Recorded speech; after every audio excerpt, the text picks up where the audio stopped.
hanya menjawab sedikit aja yang tadi apa, angka defisitnya seperti apa.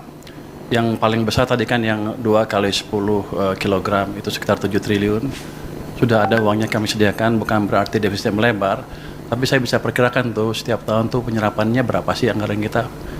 Tahun lalu kan ada sisa juga. Saya bisa hitung sisanya berapa.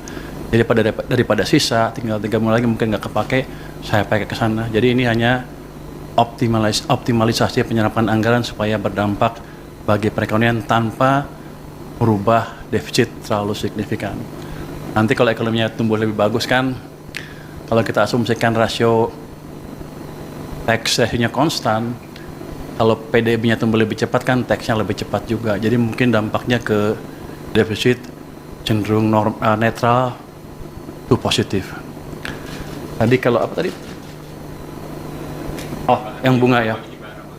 Enggak, bunganya itu pada dasarnya ya. Jadi kan 200 triliun sudah masuk ke sistem.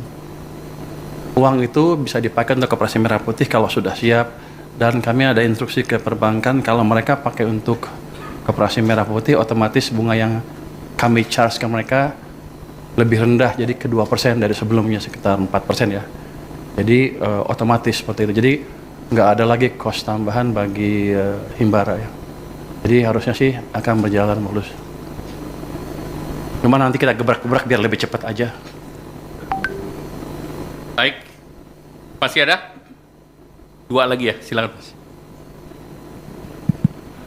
Untuk Pak Purbaya mungkin Pak, saya Herdi dari Detikom Pak. Mungkin pertanyaannya mengenai yang program gelontoran dana 200 TK perbankan Pak. Mungkin itu sejauh ini progresnya seperti apa Pak? Apakah semua sudah masuk ke 5 bank itu?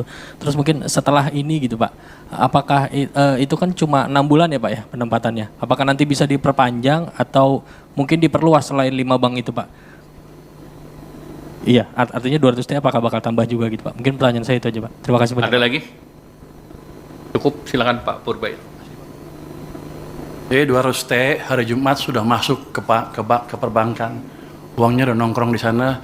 Sekarang saya duga para dirut bank pusing. Mau nyalurin kemana?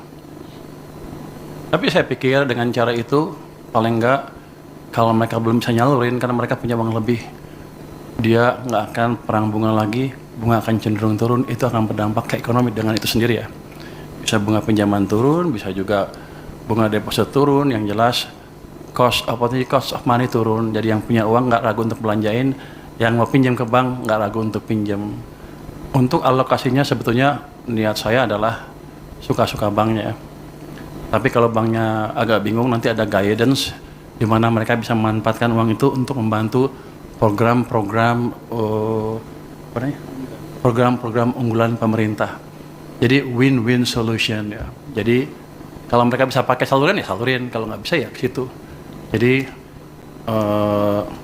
mudah-mudahan, hampir pasti ekonomi akan berjalan lebih cepat.